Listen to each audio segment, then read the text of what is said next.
अस्सलामुअलैकुम स्टूडेंट, उम्मीद करती हूँ आप सब खैर आफियत से होंगे। This is me Umme Aman. Student, हमारी एमडी कैट की प्रिपरेशन कंटिन्यू है, जिसमें हमने मुख्तलिफ चीज़ों को डिस्कस किया जो हमारे conceptual question, logical reasoning question और मोस्ट इम्पॉर्टेंट एमसीक्यूज के लिए बेहद इंपॉर्टेंट है। सही है।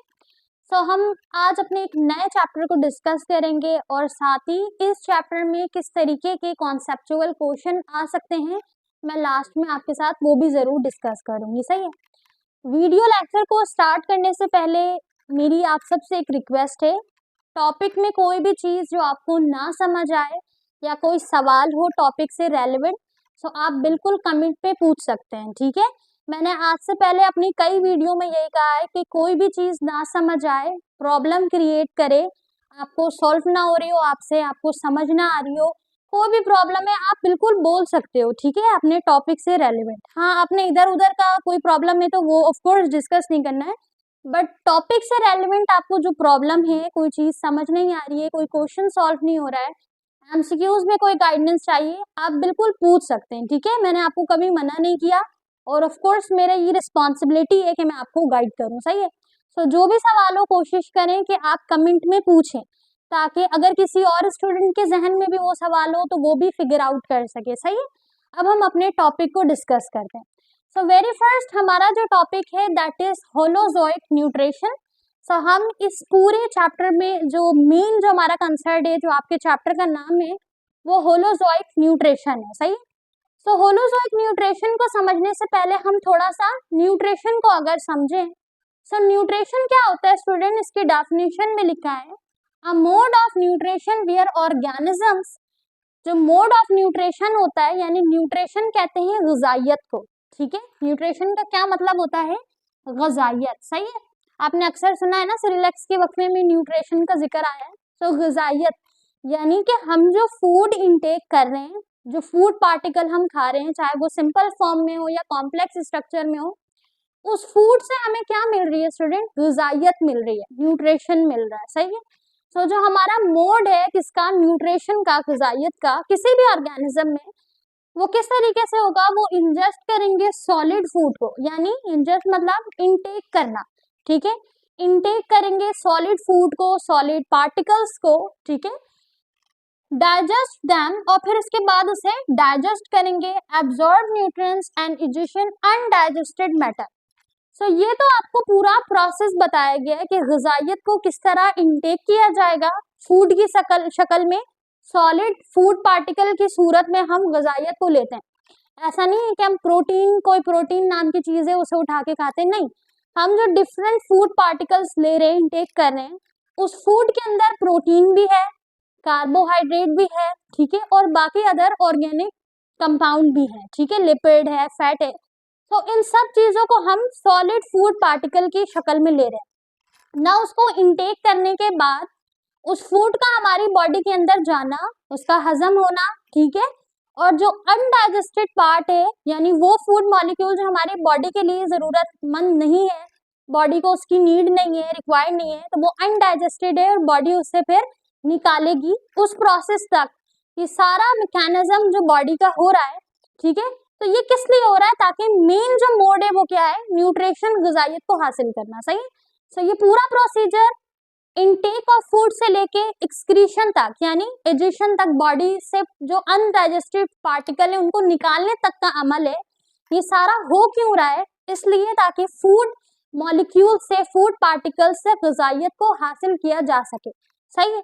अच्छा, ग़िज़ाइयत को हासिल करने से होगा क्या, हमारी बॉडी को एनर्जी मिलेगी। ठीक है, ग्रोथ मिलेगी, ग्रोथ होगी हमारी बॉडी की, ना सिर्फ हमारी बॉडी की बल्कि हमारी बॉडी के अंदर जो सेल है उन सेल की क्या होगी, ग्रोथ होगी, हार्मोन्स प्रोडक्शन होगी। ठीक है, जो हमें बाकी प्रोसीजर में हेल्प करेगी। सही है। तो हर एक फैसेट में, हर एक मैकेनिज्म में उस एनर्जी, उस ग्रोथ की जो रिक्वायरमेंट है वो न्यूट्रिएंट्स के जरिए पूरी होगी। सही है ना। इसका मेथड यानी तरीकेकार जो है वो हमने समझ लिया। अब इनके फेजेस हैं। ठीक है, इस एक न्यूट्रिशन को हासिल करने के क्या है, फेजेस हैं। होलोजोइक न्यूट्रिशन क्या होता है, यानी फूड का, ग़िज़ाइयत का बनना और बनने के बाद पूरा इनटेक से लेके एक्सक्रीशन तक निकलना। न्यूट्रिशन दो तरीके के होते हैं, साथ में इसको भी थोड़ा डिस्कस करते हैं, अगर एमसीक्यूज में पूछा जाए तो हमें हेल्प करेगा। दो तरीके का न्यूट्रिशन होता है स्टूडेंट, एक ऑटो होता है और एक हमारे पास जो होता है वो हेटेरो होता है, ठीक है। ऑटोट्रॉफिक होता है, एक ऑटोट्रॉफिक होता है, सही है। तो ऑटोट्रॉफिक जो हमारे पास न्यूट्रिशन है, इसमें वो तमाम ऑर्गेनिजम्स आ जाते हैं जो अपना फूड खुद प्रिपेयर करते हैं, ठीक है। यानी उनका मैकेनिज्म न्यूट्रिशन न्यूट्रिएंट्स को हासिल करने से स्टार्ट नहीं होता, बल्कि उसे प्रिपेयर करने से स्टार्ट होता है कि किस तरीके के मॉलिक्यूल्स वो अपने इंटेक के लिए बनाएंगे, फिर उसे इंटेक करेंगे और फिर उस मॉलिक्यूल से ग़िज़ाइयत हासिल करेंगे, सही। उन तमाम ऑर्गेनिज्म को हम ऑटोट्रॉफिक ऑर्गेनिजम्स कहते हैं, जिसमें स्पेशल हमारे पास एग्जांपल आती है, दैट इज प्लांट। प्लांट अपना फूड खुद बनाता है, खुद प्रिपेयर करता है by the help of photosynthesis process. Sunlight की रोशनी से केमिकल एनर्जी में कन्वर्ट होती है, जो हमने सारा प्रोसीजर पढ़ा था बायो एनर्जेटिक्स में, राइट। सो वो ऑर्गेनिज्म होता है ऑटोट्रॉफिक। हेटेरोट्रॉफिक वो तमाम ऑर्गेनिजम्स होते हैं जो डिपेंडेड होते हैं, ठीक है, बाकी ऑर्गेनिजम्स में, स्पेशली ऑटोट्रॉफिक पे डिपेंडेड होते हैं, उनसे फूड मॉलिक्यूल हासिल करने में, ठीक है। यानी जो हम वेजिटेबल्स का इस्तेमाल कर रहे हैं, फ्रूट्स का इस्तेमाल कर रहे हैं, ठीक है, मीट का इस्तेमाल कर रहे हैं, काफी प्रोटीन, कार्बोहाइड्रेट और जो फाइबर वाली चीजें हैं वो हमें बाकी अदर ऑर्गेनिज्म से मिल रही हैं, राइट। सो हम हो गए हेटेरोट्रॉफिक। सो ये न्यूट्रिशन की क्या है, टाइप्स है, autotrophic nutrition, heterotrophic nutrition. But ये दोनों ऑर्गेनिज्म इन अ नटशेल हासिल क्या कर रहे हैं, ग़िज़ाइयत को हासिल कर रहे हैं, न्यूट्रिशन को हासिल कर रहे हैं, ठीक है। और वो न्यूट्रिशन और वो ग़िज़ाइयत हासिल क्यों की जा रही है, ताकि हमारी बॉडी ग्रो कर सके, उसे ग्रोथ मिले, एनर्जी मिले। हम खाना क्यों खाते हैं, ठीक है, हम खाना इसलिए खाते हैं ताकि हमारी बॉडी को एनर्जी मिले, हमारी बॉडी को प्रोटीन मिले, कार्बोहाइड्रेट मिले, ठीक है, हम ग्रो करें, सही है ना, हमारी भूख भी खत्म हो और हम वो खाना हमारी बॉडी को लगेगा, ठीक है, हमारी एनर्जी भी साथ साथ हम ग्रो भी करेंगे साथ साथ, ठीक है, ग्रोथ होगी। सो ये सारी चीजें हमारी जो हमारी डिपेंड करती है किसके ऊपर, न्यूट्रिशन के ऊपर, ग़िज़ाइयत के ऊपर, सही। नाउ अब इसके फेजेस के ऊपर अगर हम आ जाए स्टूडेंट्स, तो स्टार्ट कहाँ से होगा, इंजेक्शन से स्टार्ट होगा। Injection means intake of food through mouth, खाने का सॉलिड पार्टिकल का इंटेक करना माउथ के जरिए, यानी हमारी ओरल कैविटी के जरिए इंटेक करना, सही है। अच्छा, साथ ही डाइजेशन यानी break down of food into simpler molecules. For example, हमने कोई चीज जो है वो इंटेक की, हमने एग खाया, ठीक है, अंडा हमने खाया, सुबह आपने नाश्ते में खाया अंडा पराठा, फॉर एग्जाम्पल, सही। मोस्टली अक्सर जो है वो अंडा पराठा खा रहे होते हैं ना, तो फॉर एग्जाम्पल आपने एग जो है वो अंडा इंटेक किया, ठीक है। एग में क्या होता है, प्रोटीन होता है, सही है। सो प्रोटीन है या कार्बोहाइड्रेट जो एग में, जो उसका सॉलिड पार्टिकल, आपने एक सॉलिड पार्टिकल की सूरत में, आपने ऐसा तो नहीं कि भाई आपने 5 ग्राम प्रोटीन खा लिया, 5 ग्राम कार्बो, ऐसा तो नहीं है, आपने एग जो है वो सॉलिड फॉर्म में खाया ना, ठीक है, चाहे आपने जिस तरह भी उसको बनाया हो, आपने एग खाया, उस एग में प्रोटीन की अमाउंट थी, कार्बोहाइड्रेट की अमाउंट थी, वो आपको मिली, ठीक है ना। वो कब मिलेगा आपको, जब ब्रेक डाउन होगी, यानी जो आपने इंटेक किया था थ्रू माउथ, अपने मुंह के जरिए, आपने ओरल कैविटी के जरिए जो भी फूड इंटेक किया था, उस फूड से एनर्जी आपको कब मिलेगी, जब वो ब्रेक डाउन होगा, ठीक है। Breakdown of food into simpler molecule, that is the process of digestion. इस प्रोसेस को हम डाइजेशन कहते हैं, ठीक है, यानी हमारे फूड का टूटना, ठीक है। अच्छा, डाइजेशन में भी दो प्रोसेस होते हैं, एक हमारे पास कैटाबॉलिक होता है, एक हमारे पास एनाबॉलिक होता है, ठीक है, ये आपको पता है ना। एक हमारे पास कैटाबॉलिज्म है, एक एनाबॉलिज्म है। सो एनाबॉलिज्म जिसमें चीजें बन रही होती हैं, मॉलिक्यूल्स बन रहे होते हैं, और कैटाबॉलिज्म जिसमें टूट रहे होते हैं, ब्रेक डाउन हो रहे हैं। ये दोनों मैकेनिज्म डाइजेशन में आता है, मेटाबॉलिज्म में, ठीक है, मेटाबॉलिज्म में डाइजेशन आ गया। सो डाइजेशन में फूड टूटेगा सिंपलर मॉलिक्यूल में, ताकि वो आपको प्रोटीन दे सके, कार्बोहाइड्रेट दे सके, ठीक है। उसके बाद है एब्जॉर्प्शन।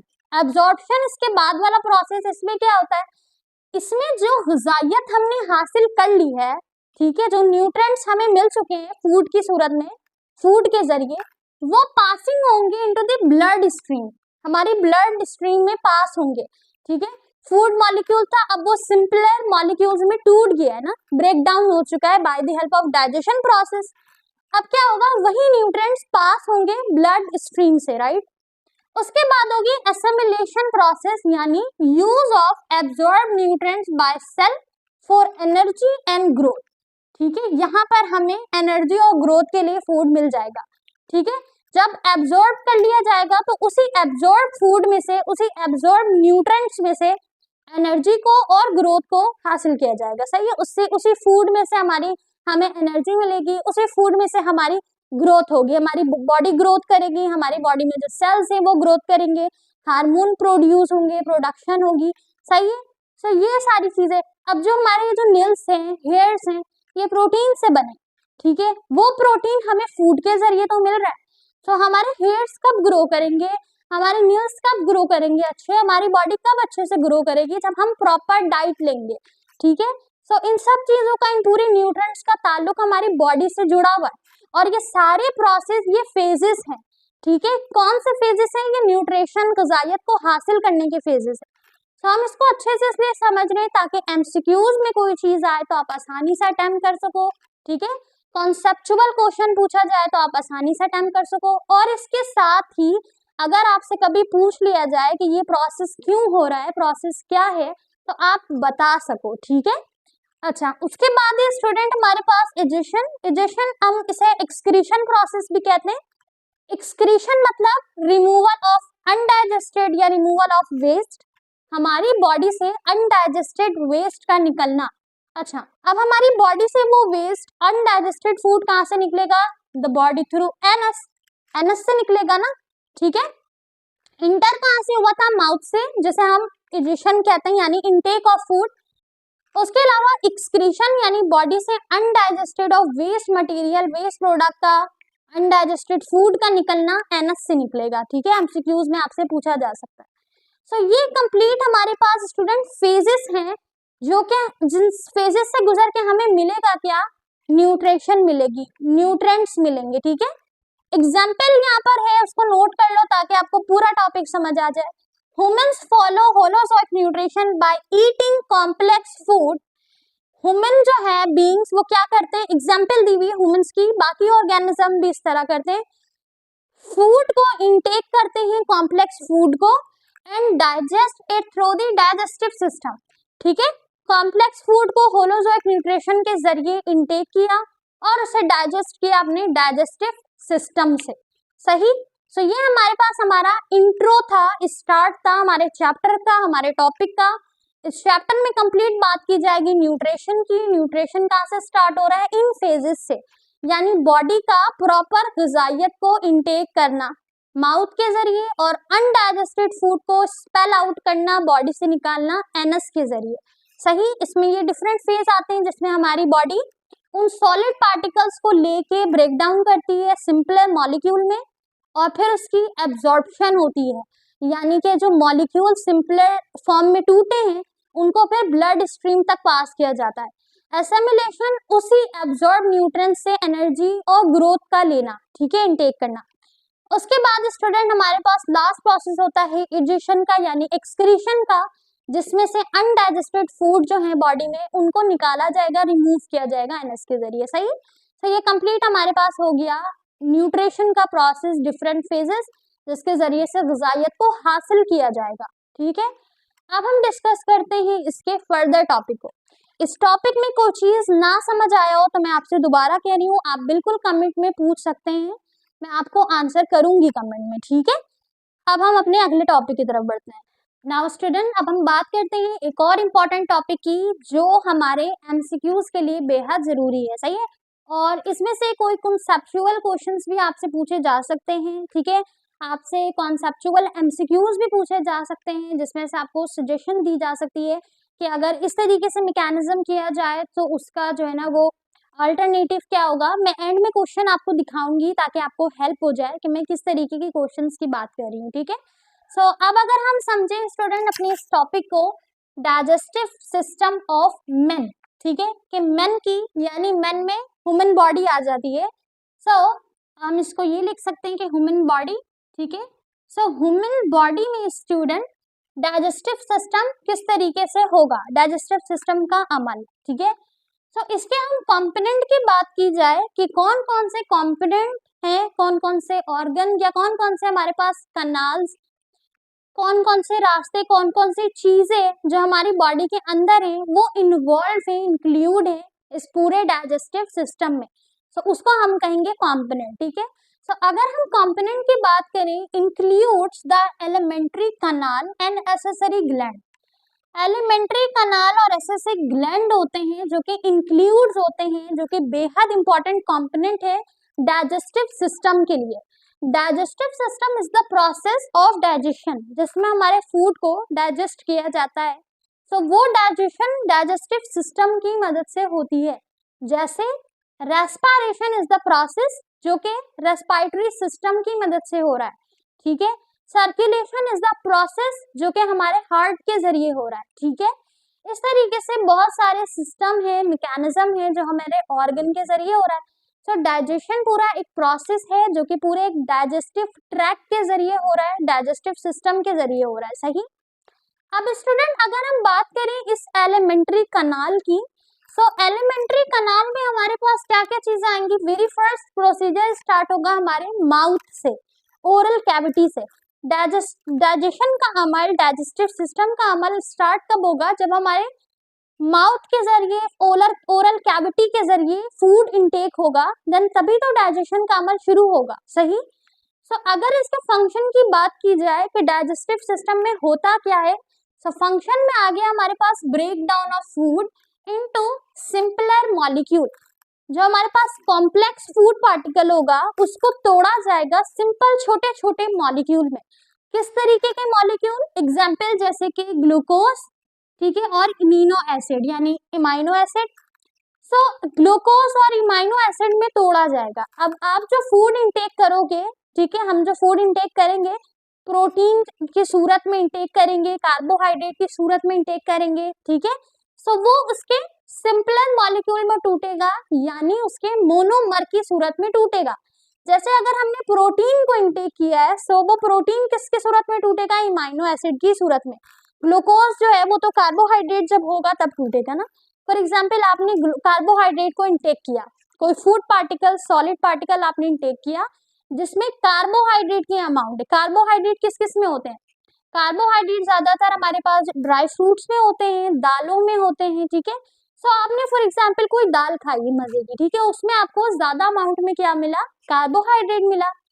कार्बोहाइड्रेट हमारी बॉडी में डायरेक्ट डाइजेस्ट नहीं होगा, पहले वो ब्रेक डाउन होगा ग्लूकोज में, अपने मोनोमर में। उसके बाद वो हमारी बॉडी में क्या होगा, डाइजेशन के अमल की तरफ जाएगा by the help of digestive tract and digestive system. वो डाइजेस्ट होके हमें एनर्जी और ग्रोथ की तरफ हेल्प करेगा, सही। और बाकी जितना अनडाइजेस्टेड मटेरियल उसमें से निकलेगा वो हमारी बॉडी से एक्सक्रीट आउट हो जाएगा, ऐसा ही है। तो ये पूरा प्रोसेस होगा, ये फंक्शन कहलाएगा इस डाइजेस्टिव सिस्टम का, सही। आगे लिखा हुआ है to be absorb and utilise by the body for energy, growth and repair. अब वो जो हमारे पास सॉलिड मॉलिक्यूल से, सॉलिड पार्टिकल से सिंपलर मॉलिक्यूल में टूटा गया है, यानी तोड़ा गया है डाइजेस्टिव सिस्टम के जरिए, डाइजेशन प्रोसेस के जरिए, अब वो एब्जॉर्ब होगा और यूटिलाइज किया जाएगा एनर्जी को हासिल करने में, ग्रोथ करने के लिए और रिपेयर करने के लिए। अब रिपेयर किसे करेंगे, हमारी बॉडी के इनसाइड्स और आउटसाइड्स जो सेल्स हैं उन्हें रिपेयर करना होगा, ठीक है। कुछ फंक्शंस के लिए जो है उसकी जरूरत पड़ सकती है। तो इन सारी चीजों में वही एनर्जी जो हमें फूड से मिली है वो इस्तेमाल होगी, ठीक है स्टूडेंट। अच्छा, अब इस डाइजेस्टिव सिस्टम में अगर हम टेक्स्ट बुक के अकॉर्डिंग बात करें, सो टेक्स्ट बुक के अकॉर्डिंग अगर हम अपने बोर्ड एग्जाम की प्रिपरेशन कर रहे होते तो हम इस डाइजेस्टिव सिस्टम को पूरे लॉन्ग में कंसीडर करते, सही, जिसमें हम फोकस करते हैं एलिमेंट्री कनाल में। एलिमेंट्री कनाल में किस तरह फोकस करते हैं, हम माउथ के बारे में पढ़ते हैं, हम टीथ के बारे में पढ़ते हैं, हम सैलिवरी ग्लैंड के बारे में पढ़ते हैं, सही। फिर हम एसोफिगस पे आते हैं, एसोफिगस को पढ़ते हैं, उसमें हमारे पास लैरेंस है। फिर उसके बाद स्टूडेंट हम स्टमक की तरफ आते हैं, पैनक्रियास को डिस्कस करते हैं। साथ साथ इन सारे हम पार्ट्स के, ऑर्गन्स के फंक्शंस को देखते हैं, स्ट्रक्चर को देखते हैं। But as far as we concern, हम एमडी कैट की प्रिपरेशन कर रहे हैं, ठीक है। सो मैंने आपको पूरा बोर्ड में लिखवा के देख लिया, रिस्पॉन्स मुझे यही मिला कि कुछ समझ नहीं आ रहा है। मैं अपनी तरफ से पूरी कोशिश कर रही हूँ कि मैं आपको हर वर्ड एक्सप्लेन करूँ, एमसीक्यूज किस तरह आएगा वो बताऊं, क्वेश्चन किस तरह पूछे जाएंगे, अपनी रिसर्च के अकॉर्डिंग आपको वो बताऊं, बट काफी मुझे डिसअपॉइंटमेंट मिली है कि वो रिस्पॉन्स मुझे मिला नहीं। बट मुझे आप लोगों से कोई कंप्लेंट नहीं है, कोई शिकायत नहीं है। मे बी आप कोई चीज नहीं समझ पा रहे हो, इसीलिए मैं आपको बार बार सजेस्ट कर रही हूँ, अभी आपके पास टाइम है, अपने डाउट को क्लियर करो। इट डजेंट मैटर कि मैं आपको पढ़ा रही हूँ, कोई नए टीचर आ जाते हैं वो आपको पढ़ाएं, मुझे इससे बिल्कुल नहीं कंसर्न। मैं भी एक स्टूडेंट हूँ और इस चीज को बहुत अच्छे से फील करती हूँ, मैं ऑब्जर्व करती हूँ कि चीज क्लियर होना बहुत जरूरी है, कॉन्सेप्ट क्लियर होना बहुत। आप अपनी फीस लगा रहे हो, आप अपना वक्त लगा रहे हो, ठीक है, आप अपना टाइम, अपने रिसोर्सेस, अपने पेरेंट्स की होप लगा रहे हो, ठीक है, सो आपको वही रिजल्ट मिलना भी चाहिए, सही है। सो अगर कोई चीज नहीं समझ आ रही, let me know in the comment, मुझे कमेंट पे बताओ ताकि मैं आपको गाइड कर सकूं। सो मैंने जो जो चीजें यहाँ पे लिखवाई है, बोर्ड को इसीलिए इतना खाली छोड़ा है ताकि यहाँ की नॉलेज आपके माइंड में जाए, आपका कॉन्सेप्ट क्लियर हो, आपका वक्त बचे, आपकी मनी, आपकी इन्वेस्टमेंट बचे, ठीक है। सो ये जितनी चीजें मैं आपको बता रही हूँ, लिखवा रही हूँ, नोट्स बनाने का सरफेज आपको बार बार कह रहे हैं नोट्स बनाओ नोट्स बनाओ, आपकी एमडी कैट की प्रिपरेशन के लिए, सही। बाकी अगर हम बोर्ड एग्जाम की बात करें स्टूडेंट, तो मैंने आपको फिर बताया एलिमेंट्री कनाल इंपॉर्टेंट है डाइजेस्टिव सिस्टम में, क्वेश्चन डाइजेस्टिव सिस्टम करके आएगा, एलिमेंट्री कनाल आपको पूरा बताना होगा, ठीक है। बट आप चूंकि एमडी कैट की तैयारी कर रहे हो, सो आपने प्रिपरेशन करनी है एमसीक्यू से रेलेवेंट, लॉजिकल क्वेश्चन से रेलेवेंट, कॉन्सेप्चुअल क्वेश्चन से रिलेटेड, ठीक है। नाउ अब स्टूडेंट हम बात करेंगे एक्सेसरी ग्लैंड की डिटेल में, सही है, क्योंकि ये आपके कॉन्सेप्चुअल क्वेश्चन में आ सकता है। अब तक हमने क्या समझा, हम बात कर रहे थे डाइजेस्टिव सिस्टम ऑफ मेन, यानी ह्यूमन बॉडी के अंदर डाइजेस्टिव सिस्टम, डाइजेस्टिव ट्रैक्ट किस तरह वर्क कर रहा है, फंक्शन क्या कर रहा है, और इसमें कंपोनेंट क्या क्या इंक्लूड है। सो वेरी फर्स्ट एलिमेंट्री कनाल कंप्लीट इंक्लूडेड है, और एक्सेसरी ग्लैंड, ग्लैंड क्यों, देखो एलिमेंट्री कनाल तो हमने समझ लिया कि माउथ से ओरल कैविटी से फूड जाएगा, देन तित का उसमें जो है वो इंक्लूड है तित, क्योंकि तित उसको क्या करेगा, च्यू करेगा, उसको तोड़ेगा, ठीक है, सिंपल पार्टिकल्स में तोड़ेगा ताकि हमारी ईसोफिकस से गुजर के फूड आराम से जाए, सही। फिर डाइजेस्टिव जो हमारे स्टमक है वहां पे जाएगा, फिर स्टमक में डिफरेंट लेयर है, स्टमक में HCl है, ठीक है, डिफरेंट जूसेस हैं, एंजाइम्स हैं, सही। ग्लैंड का जिक्र क्यों किया हुआ स्टूडेंट, ग्लैंड यहाँ पे डिफरेंट ग्लैंड्स हैं जो फूड को डाइजेस्ट करने में हेल्प करेंगे, सही है। सो ये हमारे पास कंप्लीट डाइजेशन का टॉपिक है, इसमें से आपसे इंपॉर्टेंट एमसीक्यूज पूछे जाएंगे, सही है। बाकी लॉन्ग वगैरह क्वेश्चन ये बोर्ड एग्जाम के लिए है, एमडी कैट के लिए और जो हमारे पास इंटरव्यू टेस्ट होता है उसमें इतना नहीं आएगा, उसमें लॉजिकल क्वेश्चन आएंगे और एमसीक्यूज आएंगे, सही है। अब हमारे पास जो नेक्स्ट टॉपिक है हम उसे समझते हैं। नाउ स्टूडेंट अब हम एलिमेंट्री कनाल को फंक्शनली और स्ट्रक्चरली थोड़ा डिटेल में अगर समझें, तो वेरी फर्स्ट हमारे पास हेडिंग है elementary kanal structure and functional details, यानी हम बात करेंगे एलिमेंट्री कनाल में कुछ इंपॉर्टेंट कनाल्स की, रास्ते की, हम इसे ट्रैक भी कह सकते हैं, यानी ये डाइजेस्टिव सिस्टम का कंप्लीट ट्रैक है जिसके जरिए से फूड को इनटेक से लेके अनडाइजेस्टेड फूड को निकाला जाएगा बॉडी से, सही। सो इस पूरे ट्रैक में स्ट्रक्चर क्या है और उनका फंक्शन क्या है हम ये समझेंगे, सही है, और ये हमें हेल्प करेगा एमसीक्यूज में, ठीक है।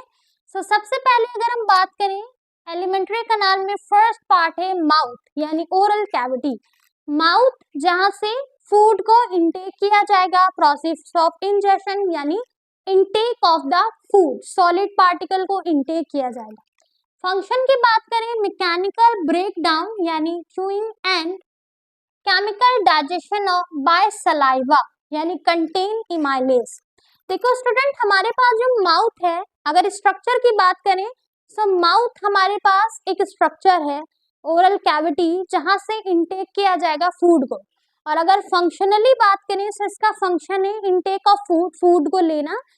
अब ये फूड लेने के बाद प्रोसेस किस तरह करेगा, फंक्शन क्या करेगा, ब्रेक डाउन करेगा, तोड़ेगा।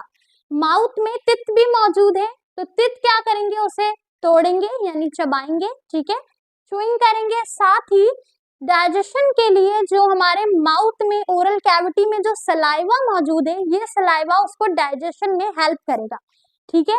तो जो हमारे माउथ में सलाइवा होता है, ये सलाइवा जो थूक होता है which very important in digestion process. So ये जो सलाइवा है, ये फूड पार्टिकल जब हमारे मुंह में आता है, इसीलिए कहते हैं ना खाने के दरमियान में आपने पानी नहीं पीना। सही है, खाना खाने से काफी टाइम पहले पानी पी लो, दरमियान में ना पियो, क्योंकि वो आपको डाइजेशन में प्रॉब्लम करेगा। डाइजेशन में प्रॉब्लम क्यों करेगा, रीजन क्या है? रीजन ये है कि हमारे, अगर हम अकॉर्डिंग टू साइंस तहकीक की बात करें, रिसर्च की बात करें, सो स्टूडेंट हमारे माउथ में जो सलाइवा है, उस सलाइवा में अल्लाह ताला ने ये सलाहियत रखी है कि वो डाइजेशन में हेल्प करेगा। अब वो सलाइवा फूड के साथ, फूड पार्टिकल के साथ जब मिलेगा तभी तो वो डाइजेशन में हेल्प करेगा। अब आप अगर ऐसे में पानी पी लोगे तो वो सलाइवा तो आपके वाटर के साथ आपके स्टमक में चला गया, आपके माउथ में, आपके ओरल कैविटी में अब अच्छा खासा सलाइवा नहीं है, वो तो वाटर के साथ चला गया। इस वजह कर डाइजेशन में प्रॉब्लम होती है, ठीक है, अकॉर्डिंग टू रिसर्च। इसके अलावा बाकी चीजें भी हैं, फूड पार्टिकल का भी रीजन हो सकता है, स्टमक में सही से जो है वो डाइजेशन हुई नहीं है, ठीक है। बट एक जो हिस्सा है, आप कह लो एक पार्ट ये भी है कि हमारे मुंह में, हमारे माउथ में, ओरल कैविटी में अच्छी अमाउंट में सलाइवा होगा तो वो काफी हेल्प करेगा डाइजेशन प्रोसेस में, ठीक है। सो यही लिखा हुआ है कि हमारे पास वेरी फर्स्ट एलिमेंट्री कनाल का जो स्टार्ट पार्ट है दैट इज माउथ। माउथ से, ओरल कैविटी से फूड को इनटेक किया जाएगा, इंजेक्शन यानी फूड इनटेक होगा। देन उसके बाद ब्रेक डाउन होगा, मैकेनिकल ब्रेक डाउन होगी, यानी फूड को चबाया जाएगा दांतों के जरिए, और उसके बाद उसमें जो सलाइवा है हमारे ओरल कैविटी में वो डाइजेशन में हेल्प करेगा, केमिकली डाइजेशन में। Mechanical break down and chemical digestion bye saliva. अब ये सलाइवा डाइजेशन में हेल्प किस तरह कर रहे हैं, क्योंकि ये कंटेन करते हैं इमाइलेज को। इमाइलेज एंजाइम है, सही है। अब इसे ये कंटेन करते हैं जो कि प्रोटीन को तोड़ने में स्पेशली काफी हेल्प करता है, सही। इसीलिए ये सलाइवा जो है ना वो इम्पोर्टेंट है। अब वाटर का इंटेक इस सलाइवा को ले जाएगा, ठीक है, तो फिर हमारा जो डाइजेशन है वो सही से नहीं होगा। इस सलाइवा में शामिल क्या है, इमाइलेज शामिल है, ठीक है ना। माउथ के बाद जब हमारा फूड गुजरेगा, टूटने के बाद, छोटे छोटे स्मॉल पार्टिकल्स में टूटने के बाद, सिंपलर मॉलिक्यूल में टूटने के बाद हमारे एसोफिकस जो है, इस एसोफिकस से गुजरेगा। ये एसोफिकस क्या है, एक मस्कुलर ट्यूब है जो कि मूव करेगा फूड को टू द स्टमक, यानी एक रास्ता है इस तरीके का स्ट्रेट, ठीक है। एसोफिकस के साथ ही हमारे पास एक और नाली ट्यूब है, यानी नाली है, एक हम कहते हैं ना खाने की नाली है और सांस लेने की नाली है, राइट। तो इस तरह जो हमारा एसोफिकस है वो हमारे खाने की नाली है, जिससे हमारा फूड गुजर के हमारे माउथ से स्टमक तक जाएगा, एक रास्ता है, मस्कुलर ट्यूब है, सही है ना। उसके बाद है स्टमक। स्टमक में हमारा जब फूड आ जाएगा तो स्टमक क्या करेगा, स्टमक यानी जो हमारा पेट है ये सिक्रीट करेगा गैस्ट्रिक जूस को, गैस्ट्रिक जूस को सिक्रीट करेगा, जैसे HCl और पेप्सिन। HCl और पेप्सिन जो प्रोटीन को, प्रोटीन के लिए, प्रोटीन को डाइजेशन करने में मदद देंगे। तो ये दोनों क्या है, ये हमारे पास है गैस्ट्रिक जूस, सही है। एमसीक्यूज में आपसे अगर पूछा जाए कि हमारे स्टमक में क्या सिक्रीट हो रहा है, कौन सा जूस या ग्लैंड सिक्रीट हो रहा है, गैस्ट्रिक, ठीक है। नाम अगर पूछा जाए तो कौन सा है, HCl और पेप्सिन, सही है। अच्छा, अब ये HCl और पेप्सिन हेल्प किसमें करेगा, डाइजेशन ऑफ प्रोटीन में हेल्प करेगा, ठीक है। उसके बाद है स्मॉल इंटेस्टाइन, ये हमारी बॉडी का पार्ट है। स्टमक के बाद आ गए हम स्मॉल इंटेस्टाइन में। स्मॉल इंटेस्टाइन वो साइट मतलब वो जगह है स्टूडेंट जहां पे मोस्ट डाइजेशन का प्रोसेस होगा, ठीक है। मोस्ट डाइजेशन का प्रोसेस हमारे स्मॉल इंटेस्टाइन से स्टार्ट होगा। एंड न्यूट्रिएंट्स एब्जॉर्प्शन, ना सिर्फ यहाँ पर मोस्टली डाइजेशन होगी बल्कि न्यूट्रिएंट्स को एब्जॉर्ब भी किया जाएगा। एब्जॉर्प्शन, एब्जॉर्प्शन के बाद हमने क्या पढ़ा था स्टूडेंट, उस एब्जॉर्ब फूड को इस्तेमाल किया जाएगा एनर्जी और ग्रोथ में, सही। सो स्मॉल इंटेस्टाइन वो साइट है, वो जगह है जहाँ पे मोस्ट डाइजेशन और न्यूट्रिएंट एब्जॉर्प्शन होगी, यानी वो न्यूट्रिएंट्स एब्जॉर्ब होगा जो बाद में एनर्जी और ग्रोथ के लिए इस्तेमाल किया जाएगा, सही। उसके बाद लिखा है large intestine. Large intestine absorb water, large intestine में वाटर को एब्जॉर्ब किया जाएगा एंड प्रोड्यूस स्टूल, प्रोड्यूस किया जाएगा स्टूल को, यानी एनस वो जगह है जहां से फूड, अनडाइजेस्टेड वेस्ट को, फूड को निकाला जाएगा, सही। देखो अगर हम एनस की बात करें तो एनस वो जगह है हमारी बॉडी का, जहां से एक्सक्रीशन होगी अनडाइजेस्टेड फूड की, रिमूवल ऑफ वेस्ट की, एक्स्ट्रा फूड की जो हमारी बॉडी के लिए काम का नहीं है, उसमें से प्रोटीन, कार्बोहाइड्रेट, सारी हमने ग़िज़ाइयत न्यूट्रिएंट्स हासिल कर ली है, अब उसको हमारी बॉडी से निकालना है। ठीक है, जब आप कोई चीज खाते हो, चीज खा लेते हो, रैपर फेंक देते हो ना, रैपर तो नहीं खाते, तो इस तरीके से क्या होता है स्टूडेंट, अनडाइजेस्टेड फूड एनस के जरिए बॉडी से निकल जाता है। अब बॉडी से अनडाइजेस्टेड फूड तो निकल गया, बट वो फूड जो अनडाइजेस्टेड था उसको बॉडी से निकालने के लिए भी पहले तैयार किया जाता है, यानी कि ये जो एक्स्ट्रा है, ठीक है, जैसे इसके बेस्ट एग्जांपल ये ले लो कि आप अगर अपने घर का कचरा निकालोगे फेंकने के लिए, तो उसको भी तरीके से आप साइड करोगे, फिर उसको आप शॉपर में डालोगे, एक तरफ रखोगे, कचरा वाला आएगा ले जाएगा, या अगर आप खुद भी जाते हो फेंकने, आपने इसको साइड कर दिया, फेंक दिया, तो एक तरीका है ना, आप तरीके से उसको लेके जाओगे ना। इसी तरीके से हमारी बॉडी के अंदर जो अनडाइजेस्टेड फूड है स्टूडेंट, उसको एक प्रॉपर तरीके से पहले प्रिपरेशन होती है, मतलब उसको प्रिपेयर किया जाता है कि किस तरह वो स्टूल हमारी बॉडी से पास आउट होगा। उस स्टूल को प्रोड्यूस किया जाता है लार्ज इंटेस्टाइन में, सही है, लार्ज इंटेस्टाइन में वाटर भी एब्जॉर्ब होगा, साथ ही स्टूल को प्रोड्यूस किया जाएगा। वो स्टूल, वो वेस्ट मटेरियल, वो अनडाइजेस्टेड फूड फिर एनस से बाहर निकल जाएगा। ठीक है, that is the complete process of digestive system by the help of alimentary canal. सही है, तो ये पूरा हमारे पास क्या प्रोसेस है, डाइजेस्टिव सिस्टम का प्रोसेस है, डाइजेशन का प्रोसेस है, जो कि एलिमेंट्री कैनाल से हो रहा है। एलिमेंट्री कैनाल, अगर आपसे पूछे एलिमेंट्री कैनाल क्या है, तो वो कंप्लीट ट्रैक है, कंप्लीट रास्ता है, जिसकी मदद से फूड को इनटेक किया जाएगा और एनस के जरिए निकाला जाएगा। ये पूरा हमारे पास आता है एलिमेंट्री कैनाल में। एलिमेंट्री कैनाल पे हमारे पास माउथ आता है, ओरल कैविटी, ठीक है, टिथ, फिर उसके बाद हमारे पास आ गया student oesophagus, stomach, large intestine, small intestine, large intestine, then anus. ये कंप्लीट जो हमारे पास एक रास्ता है, एक कैनाल है, that is called alimentary canal, और सबका अपना अपना फंक्शन है, अपना अपना स्ट्रक्चर है।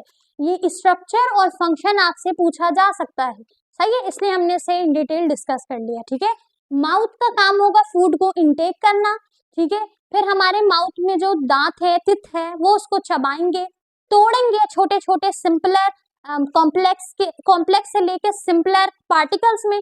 सिंपलर पार्टिकल में टूटने के बाद स्टूडेंट हमारे मुंह में है सलाइवा, ओरल कैविटी में है सलाइवा, वो सलाइवा कंटेन करते हैं इमाइलेज को, जो कि इन फूड को तोड़ने में मदद करेगा और डाइजेस्ट करने में मदद करेगा, स्पेशली, सही है, डाइजेस्ट करेगा ना। उसके बाद हिस्सा आ जाएगा हमारे एसोफिकस का, वो जस्ट एक रास्ता है जहां से फूड जो हमारे माउथ से लेके फिर हमारे स्टमक तक आएगा, एक रास्ता है, ठीक है, एक मस्कुलर ट्यूब है ना। स्टमक में आने के बाद स्टमक में कुछ हमारे पास गैस्ट्रिक जूस हैं, जैसे पेप्सिन और HCl, ठीक है, वो फर्दर डाइजेशन में हेल्प करेंगे। ठीक है, स्मॉल इंटेस्टाइन में हमारे पास क्या होगा स्टूडेंट, एब्जॉर्प्शन होगी जो हमारा फूड मटेरियल है उसकी, और साथ ही स्मॉल इंटेस्टाइन वो जगह है जहाँ पे मोस्टली डाइजेशन होगी।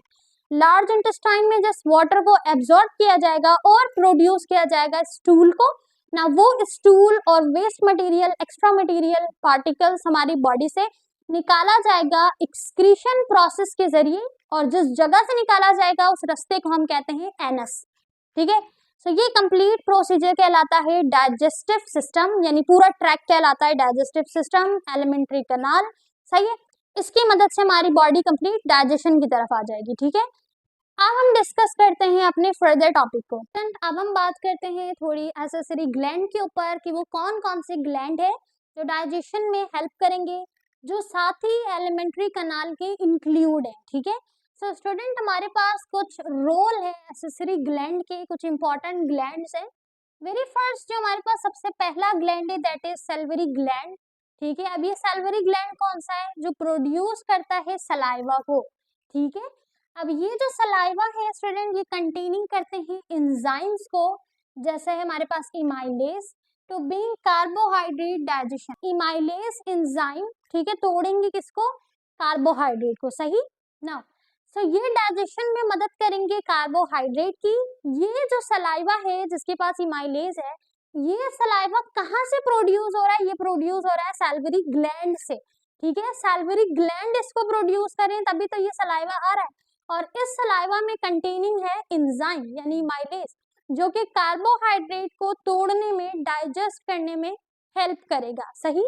इसके बाद हमारे पास है लीवर। लीवर ये प्रोड्यूस करेगा बाइल जूस को, बाइल को, विच ब्रेक्स फैट, जो फैट को तोड़ेगा, फैट को डाइजेस्ट करेगा। ठीक है। अच्छा, फैट को तोड़ने के लिए डिफरेंट एंजाइम भी होते हैं। सही। ये गॉल ब्लैडर जो है, गॉल ब्लैडर ये स्टोर करेंगे बाइल को। अब इसी बाइल जूस को स्टोर किया जाएगा and release it into the small intestine. अब ये गॉल ब्लैडर क्या करेंगे, ये स्टोर करेंगे बाइल जूस को और बाइल जूस को रिलीज करेंगे स्मॉल इंटेस्टाइन में, ताकि वहां पर डाइजेशन, क्योंकि हमने डिस्कस किया स्मॉल इंटेस्टाइन वो साइट है जहां पे मोस्टली डाइजेशन का प्रोसेस हो रहा है। सो डाइजेशन के प्रोसेस में बाइल जूस एक इम्पॉर्टेंट रोल प्ले कर रहा है। ठीक है। सो इस बाइल जूस को चूंकि लीवर सिक्रीट कर रहा है, मतलब लीवर जो है वो प्रोड्यूस कर रहा है, सो इसको स्मॉल इंटेस्टाइन तक पहुंचाने का काम किसका है, गॉल ब्लैडर का है। गॉल ब्लैडर इसको स्टोर करेगा यहाँ से लेके, देन रिलीज करेगा स्मॉल इंटेस्टाइन में, ताकि डाइजेशन को हेल्प मिल सके। ठीक है ना। उसके बाद है पैनक्रियाज, जो कि स्क्रीट करेंगे किसको, ये स्क्रीट करेंगे डाइजेशन एंजाइम को, डाइजेस्टिव एंजाइम को। पैनक्रियाज सिक्रीट करेगा डाइजेस्टिव एंजाइम्स को, जैसे इमाइलेज, लाइपेज और ट्राइपेंस। ठीक है। इमाइलेज, लाइपेज, ट्राइपेंस ये एंजाइम है जिसे कौन सिक्रीट कर रहा है, ये सिक्रीट कर रहा है पैनक्रियाज, डाइजेस्टिव एंजाइम है, यानी ये ब्रेक डाउन में हेल्प करेंगे। ठीक है। डाइजेस्टिव एंजाइम का क्या मतलब होता है स्टूडेंट, कि वो ऐसे एंजाइम है जो डाइजेस्टिव यानी ब्रेक डाउन में, जो हमारे पास कैटाबॉलिज्म है उसमें हेल्प करेंगे। सही। एमसीक्यूज में पूछा जाएगा कि अगर डाइजेस्टिव एंजाइम किस तरीके के एंजाइम है जो हेल्प करते हैं ब्रेक डाउन यानी कैटाबॉलिज्म प्रोसेस में। ठीक है ना। उसके बाद ये स्टूडेंट हमारे पास साथ ही पैनक्रियाज में बाइकार्बोनेट्स हैं, जो कि न्यूट्रलाइज करते हैं स्टमक एसिड को यानी HCl को। HCl हमारे स्टमक एसिड है, HCl। अब इस एसिड को न्यूट्रलाइज करने के लिए बाइकार्बोनेट की नीड होगी, और ये बाइकार्बोनेट कहाँ से आएगा, पैनक्रियाज से। सही। तो ये हमारे पास कुछ एक्सेसरी ग्लैंड के रोल्स थे। सबसे पहला सैलिवरी ग्लैंड, जो कि प्रोड्यूस होगा सलाइवा में यानी हमारे ओरल कैविटी में। इस सलाइवा के अंदर कंटेन करेगा एक डाइजेस्टिव एंजाइम जिसे इमाइलेज कहते हैं, और ये इमाइलेज किसको तोड़ेगा, कार्बोहाइड्रेट को, प्रोटीन को नहीं तोड़ेगा, कार्बोहाइड्रेट को तोड़ेगा। साथ ही हमारे पास है लिवर, जो कि प्रोड्यूस करेगा बाइल जूस को। ये बाइल जूस बाद में स्टोर होंगे, किसके जरिए स्टोर होंगे, गॉल ब्लैडर के जरिए, और स्टोर होके रिलीज होंगे स्मॉल इंटेस्टाइन में, जहाँ पे मोस्टली डाइजेशन का प्रोसेस हो रहा है। स्मॉल इंटेस्टाइन में डाइजेशन होगा, लार्ज इंटेस्टाइन में स्टूल प्रोड्यूस होगा, फिर एनस से निकाला जाएगा। ठीक है। उसके बाद था पैनक्रियाज। पैनक्रियाज में डाइजेस्टिव एंजाइम सिक्रीट्स होंगे, जैसे इमाइलेज, लाइपेज, ट्राइपेज। अब ये जो हमारे पास एंजाइम है ये ब्रेक डाउन करेंगे, तोड़ेंगे कॉम्प्लेक्स मॉलिक्यूल को, मजीद डाइजेशन में हेल्प करेंगे। कॉम्प्लेक्स मॉलिक्यूल को पहले तोड़ा गया था माउथ में, ओरल कैविटी में। ठीक है।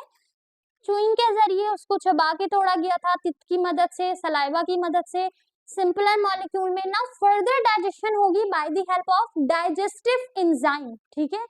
उसके बाद हमारे पास पैनक्रियाज कुछ बाइकार्बोनेट, जो हमारे पास बाइकार्बोनेट है, इनको भी रिलीज करेंगे ताकि ये न्यूट्रलाइज कर सके स्टमक के एसिड को, HCl को। ठीक है। तो ये कंप्लीट हमारे पास कुछ ग्लैंड थे और उनका रोल था कि वो ग्लैंड कहाँ कहाँ पर किन किन चीजों को ब्रेक करने के लिए और रिलीज करने के लिए, न्यूट्रलाइज करने के लिए इस्तेमाल किए जा रहे थे। ठीक है। अब हमारे पास इस कंप्लीट टॉपिक में, इन कंप्लीट चैप्टर में एक लास्ट टॉपिक है, दैट इज डिसऑर्डर। तो हम इन डिसऑर्डर को भी समझते हैं। नाउ स्टूडेंट, अब हम डिसऑर्डर को समझेंगे। अब ये डिसऑर्डर किस चीज से रिलेटेड है, सो हमारे पास जो डिसऑर्डर डिस्कस किए गए वो रिलेटेड है to the digestive system and food habitat.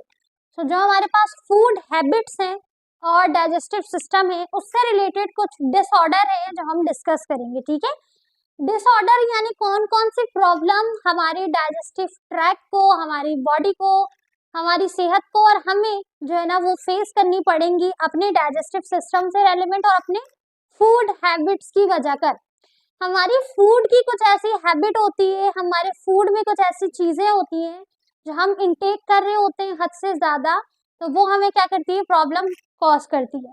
कोई भी चीज ना ही हद से ज्यादा अच्छी होती है, ना ही उसकी कमी अच्छी होती है। वो एक मुनासिब अमाउंट में होगी बॉडी के लिए, तो वो सही एक्यूरेट फंक्शन परफॉर्म करेगी। अगर प्रोटीन को बहुत कम लिया जाएगा तो फिर बॉडी में प्रॉब्लम होंगे, ठीक है। इसी तरह अगर प्रोटीन को हद से ज्यादा ले लिया जाएगा तो वो भी एक प्रॉब्लम क्रिएट करेगा, प्रॉब्लम बनेगा। इसी तरह फैट को अगर बहुत ज्यादा लिया जाए तो वो मोटापे की शक्ल इख्तियार करेगा, बहुत सी प्रॉब्लम फेस करनी होगी। इसी तरह अगर फैट को बिल्कुल भी ना लिया जाए तो वो भी एक प्रॉब्लम बनेगा, ठीक है। सो हर चीज अपनी एक मिकदार में, अपनी एक मैक्सिमम और मिनिमम अमाउंट के हिसाब से चल रही होती है, सही है ना। इसी तरह हम बात करेंगे कुछ फूड हैबिट की और कुछ डाइजेस्टिव सिस्टम में होने वाले डिसऑर्डर की, सही। तो सबसे पहले हमारे पास डिसऑर्डर है, that is ulcer. Ulcer student किस तरीके से होगा, कहाँ पर होगा, रीजन क्या है। अल्सर एक डिसऑर्डर है, डाइजेस्टिव डिसऑर्डर है, यानी डाइजेस्टिव सिस्टम में एक डिसऑर्डर है।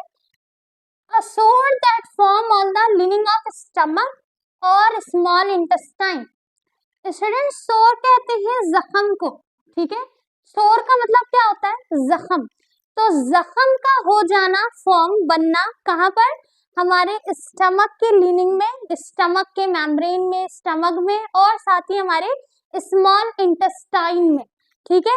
सो ये जख्म जब बनेगा तो वो अल्सर की शक्ल इख्तियार करेगा, सही है। अब ये होता क्यों है, ये जख्म हमारे स्टमक में और हमारे स्मॉल इंटेस्टाइन में ये जख्म होता क्यों है, often caused by too much acid और एन इन्फेक्शन। अक्सर ये ज्यादा एसिड होने की वजह कर, यानी जब हम एसिड का इंटेक ज्यादा करते हैं अपने फूड में, एसिडिक चीजों का, ठीक है, सो वो एसिडिटी क्रिएट करता है हमारे स्टमक में, बॉडी में, और फिर वो एक सोर की, जख्म की शक्ल इख्तियार करता है स्टमक के लिनिंग में और स्मॉल इंटेस्टाइन में।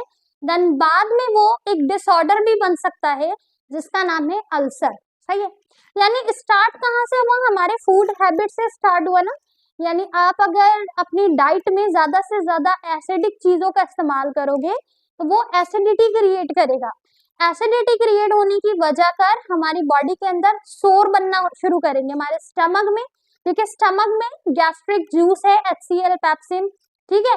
तो उसकी अपनी एक एसिडिटी है, अपनी एक एसिड नेचर है, उसका पीएच एक एसिडिक है, बट आप फूड में इंटेक कर रहे हो उससे ज्यादा एसिड को, सो उसकी वजह कर क्या होगा, जख्म बनना शुरू होगा। और वो जख्म, वो सोर जो आपके स्टमक में और स्मॉल इंटेस्टाइन में हो रहे थे, फिर वो एक डिसऑर्डर की शक्ल इख्तियार करेगा जिसे हम अल्सर कहते हैं, सही है। साथ ही लिखा है और एन इन्फेक्शन, हो सकता है कि वो एसिड की वजह कर ना हो रहा हो बल्कि किसी इन्फेक्शन की वजह कर हो रहा हो। बाय द वे इन्फेक्शन भी एसिड की वजह कर ही तो होगा, ठीक है। तो ये हमारे पास रीजन होगा जो कॉज करेगा जख्म को, सोर को, और ये जख्म बढ़ के आगे शक्ल इख्तियार करेगा अल्सर की, जो कि एक डिसऑर्डर है, डाइजेस्टिव सिस्टम में एक डिसऑर्डर है, सही है ना। सेकंड डिसऑर्डर है फूड पॉइजनिंग। फूड पॉइजनिंग तो अक्सर हो जाता है। फूड पॉइजनिंग होता क्यों है, illness caused by the eating contaminated food, ठीक है। कंटेमिनेटेड फूड इंटेक करने की वजह कर फूड पॉइजनिंग होती है। कंटेमिनेटेड फूड होता क्या है, कंटेमिनेटेड फूड उसे कहते हैं जो प्रॉपरली पका हुआ ना हो। अब कंटेमिनेटेड फूड कंप्लीट कच्चा या रॉ फूड नहीं है, ठीक है। अक्सर क्या होता है, फूड प्रॉपरली गलता नहीं है, गोश्त जो मोस्ट हमारे पास कंटेमिनेटेड फूड में आता है वो मीट आता है। तो जब प्रॉपर गोश्त सही से गला हुआ ना हो, पका हुआ ना हो, कुछ उसमें जो है ना वो कच्चापन हो सब्जियों में या कुछ किसी भी जो फूड आप इंटेक करें उसमें, तो कंटेमिनेटेड फूड जो है ना ये फूड पॉइजनिंग की तरफ ले जाते हैं हमें, सही है। तो उसमें सिम्टम्स, अलामत क्या जाहिर होती है, वॉमिटिंग होना, डायरिया होना और स्टमक पेन, ठीक है। अक्सर जब हम कुछ ऐसी चीजें खा लेते हैं जो हमारी फूड हैबिट से अलग हो, ठीक है, तो क्या होता है कि हमारे पेट में दर्द होना शुरू हो जाता है, फिर वो आहिस्ता आहिस्ता वॉमिटिंग की शक्ल इख्तियार करता है, डायरिया होता है, फिर पता चलता है फूड पॉइजनिंग हो चुकी है, ठीक है, हैजा हो गया। तो ये क्यों होता है, ये फूड हैबिट आपकी चेंज हो रही है, आपके फूड में कंटेमिनेटेड फूड का इंटेक हो रहा है, सही है। सो ये इस तरीके की चीजों को क्रिएट करेगा, फिर ये डिसऑर्डर की शक्ल भी इख्तियार कर सकता है अगर इसका बर वक्त सही प्रॉपर ट्रीटमेंट ना की जाए, इसीलिए हमें ड्रिप लग जाती है फौरन, ठीक है। फूड पॉइजनिंग में फौरन रिकमेंड करते हैं ड्रिप के, ड्रिप चढ़ाओ, ठीक है। तो रीजन क्या है, यही रीजन है, सही है। तो साथ ही लिखा हुआ स्टूडेंट के जब हमें हद से ज्यादा जब हम कंटेमिनेटेड फूड का इंटेक करेंगे तो हमें फूड पॉइजनिंग होगी। अलामत हमें क्या क्या जाहिर होगी, वॉमिटिंग, डायरिया और स्टमक पेन। उसके बाद स्टूडेंट हमारे पास डिस्पेंसिया यानी इंडाइजेशन, इनडाइजेशन यानी कंस्टिपेशन भी कह सकते हैं हम, डिस्कम्फर्ट और pain in the upper stomach often felt after eating. अच्छा, डिस्कम्फर्ट यानी हम कंफर्टेबल नहीं फील करते हैं, हमें पेन होता है कहाँ पर, अपर स्टमक, हमारे स्टमक के अपर साइड पे। उसके बाद लिखा है और अक्सर ये हम कब महसूस करते हैं, फील की सेकंड फॉर्म है फेल्ट, कब महसूस करते हैं, अक्सर हम खाना खाने के बाद, ठीक है। ये काउज होता है issue with digesting food, digesting food यानी जो हमारे पास फूड डाइजेस्ट हुआ है उस फूड में ये प्रॉब्लम जो है वो एसोसिएट हो जाती है बाज दफा, सही है। उसके बाद लिखा है स्टूडेंट ओबेसिटी, सारी बीमारियों की जड़ है ये ओबेसिटी। ओबेसिटी स्टूडेंट सारी बीमारियों की जड़, a condition where a person has too much body fat, यानी एक ऐसा पर्सन जिसकी बॉडी में हद से ज्यादा फैट बन चुका है, ठीक है। ऑफ कोर्स उसने बहुत ज्यादा फैटी फूड खाया है, ठीक है, जिसमें लिपिड कंटेनिंग फूड है, ठीक है, हद से ज्यादा ऑयल और फैट का यूज हुआ है। तो बॉडी में हद से ज्यादा फैट बन जाना, ठीक है, which can lead to health problem, जो कि बहुत सारी हेल्थ प्रॉब्लम को लीड करता है, like diabetes and heart disease. So diabetes और हार्ट डिसीज भी हो सकती है ओबेसिटी की वजह कर। ओबेसिटी कहते हैं मोटापे को, बहुत सारी बीमारियां हमें मोटापे की वजह कर होती हैं, यानी फैट के बढ़ जाने की वजह कर। इसीलिए जब हद से ज्यादा आपका वजन बढ़ जाता है तो आप देखते हो आपके हार्मोन में प्रॉब्लम आ रहा है, ठीक है, स्पेशली गर्ल्स को बहुत प्रॉब्लम देखने को मिलती है, सही है, फीमेल्स में। इसके साथ ही अगर मेल की बात करें तो उनको हार्ट डिसीज और डायबिटीज होने का बहुत खदशा होता है। इसीलिए आपको जो डॉक्टर है, फिजिशियन है, वो ज्यादा सजेस्ट करते हैं कि अपने वेट को लूज करें, सही। सो बहुत सारी प्रॉब्लम हो जाती है ओबेसिटी की वजह कर, फैट के बढ़ने की वजह कर, ठीक है। तो जब मोटापा होगा बॉडी में तो वो बहुत ज्यादा प्रॉब्लम को जो है वो लीड करेगा, मजीद प्रॉब्लम को बढ़ाएगा आपकी बॉडी में, सही। तो ये स्टूडेंट हमारे पास कुछ डिसऑर्डर थे related to the digestive system and the food habit. तो हमें अपने फूड की हैबिट को चेक करना चाहिए, एक चेक एंड बैलेंस रखना चाहिए। नॉर्मल आप अपने घर में जो बन रहा है खाओ, ऐसा नहीं है कि आपने बिल्कुल जो है ना वो डाइट का मतलब ये है कि आपने बिल्कुल सैलेड, ठीक है, सैलेड अपने फूड में यूज करना बहुत ज्यादा जरूरी है, बट कोशिश करो कंटेमिनेटेड फूड ना खाओ और बाहर की जो चीजें हैं उनसे भी बहुत कम इंटेक करो, अवॉइड करो। अपनी फूड का डाइट का ख्याल करो, ये डायरेक्ट रिलेट करेगी आपकी बॉडी में। फिर बॉडी में मेन हमारा जो सिस्टम होता है डाइजेस्टिव सिस्टम होता है, डाइजेशन पार्ट सबसे इंपॉर्टेंट होता है। डाइजेशन सही से नहीं होगी तो बाकी बड़ी बड़ी प्रॉब्लम देखने को मिलेगी। तो उससे बचने के लिए अपने फूड का चेक एंड बैलेंस करना बहुत जरूरी है। अब हम बायोलॉजी स्टूडेंट हैं तो इन सारी चीजों को फोकस करना बहुत जरूरी है, राइट। सो हमारे पूरे चैप्टर का लास्ट टॉपिक था डिसऑर्डर, जिसे हमने समझ लिया। आई होप आपको सारी चीजें क्लियर हो गई हो। किसी भी टॉपिक में कोई भी चीज ना समझ आई हो आप कमेंट में पूछ सकते हैं। नाउ स्टूडेंट अब हम बात करते हैं लास्ट में कुछ लॉजिकल रीजनिंग क्वेश्चन की, कॉन्सेप्चुअल क्वेश्चन की, साथ ही प्रॉब्लम सॉल्विंग क्वेश्चन की, सही है। अच्छा, यहाँ पर आके मेरी राइटिंग थोड़ी दोबारा वैसी पुरानी वाली गंदी वाली हो गई है। आई होप आपको समझ आ जाए, ठीक है। नोट्स तो आप लोग साथ साथ बना रहे हैं ना, ये नोट्स आपको काफी हेल्प करेंगे लास्ट में रिवीजन में, सही है। चलो क्वेश्चन की तरफ आते हैं। Conceptual question, logical question and the problem solving question में फर्क क्या है, पहले इसको समझते हैं। कॉन्सेप्चुअल क्वेश्चन स्टूडेंट, ये क्वेश्चन निकला है कॉन्सेप्ट से, यानी आपका कॉन्सेप्ट कितना क्लियर है इस टॉपिक से रेलेवेंट, सही है। सो ये सवाल आपसे तब पूछा जाता है जब ये एनालाइज करना हो कि आपका कॉन्सेप्ट क्लियर है या नहीं है, सही। सो आपके कॉन्सेप्ट को एनालाइज करने के लिए इस तरीके के सवाल आते हैं। अब ये क्वेश्चन किस तरह होगा और इसका आंसर किस तरह दिया जाएगा, देखो कॉन्सेप्चुअल क्वेश्चन में आपसे पूछा जाएगा एक्सप्लेन, ठीक है, या डिस्क्राइब।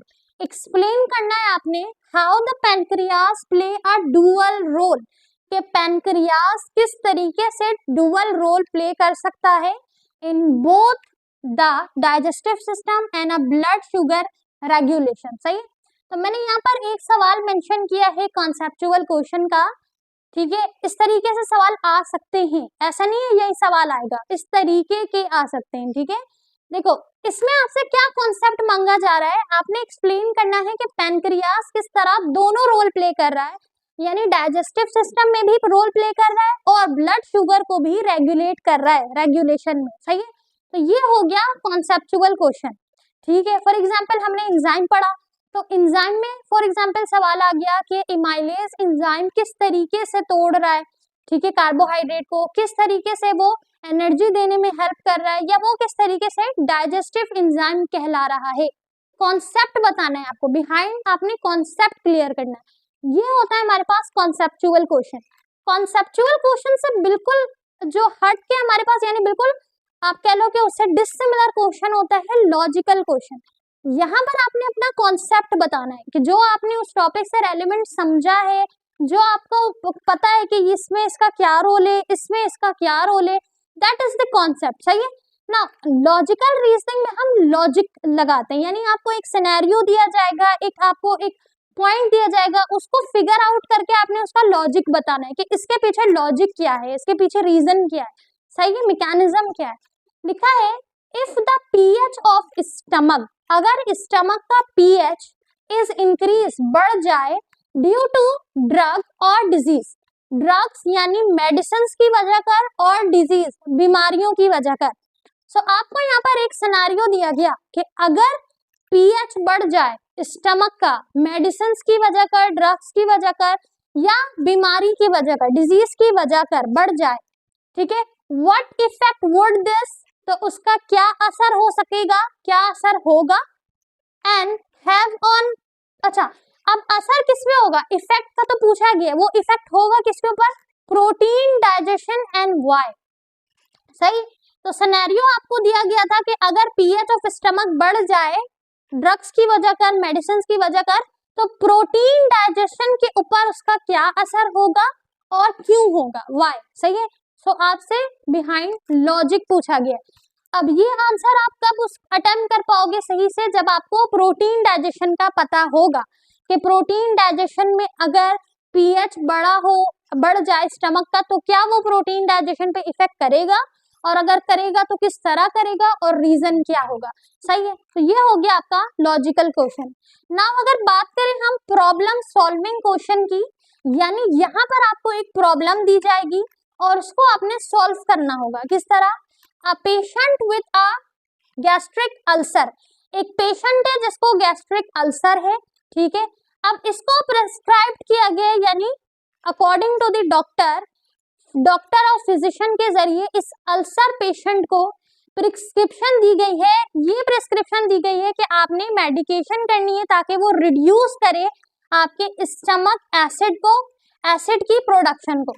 अब मेडिकेशन जो होगी यहाँ पे, यानी जो दवाइयों का इस्तेमाल, आपको क्या दिया गया, मेडिकेशन दवाइयों का इस्तेमाल, मेडिकेशन दवाइयों का इस्तेमाल रिड्यूस करेगा स्टमक एसिड की प्रोडक्शन को। सही है, अब प्रॉब्लम सॉल्विंग सवाल में क्या पूछा गया, हाउ वुड दिस ट्रीटमेंट, कि ये ट्रीटमेंट कैसे हेल्पफुल होगा हीलिंग द अल्सर, अल्सर को ठीक करने में, यानी दवाइयों के जरिए एसिड की प्रोडक्शन तो बंद हो जाएगी, बट जो अल्सर हो चुका है, स्टमक में हुआ है अल्सर, या पेशेंट को जो अल्सर हुआ है अगर स्मॉल इंटेस्टाइन में हुआ है, तो वो इस मेडिसिन से तो प्रोडक्शन खत्म हो रही है ना, तो वो हील किस तरह करेगा, इस ट्रीटमेंट किसको ट्रीट किस तरह करेगा अल्सर को, and what potential side effect should be monitored, और इसका पोटेंशियल साइड क्या होगा। ठीक है, सो ये हमारे पास था कॉन्सेप्चुअल सवाल, ये था लॉजिकल, ये था प्रॉब्लम सॉल्विंग।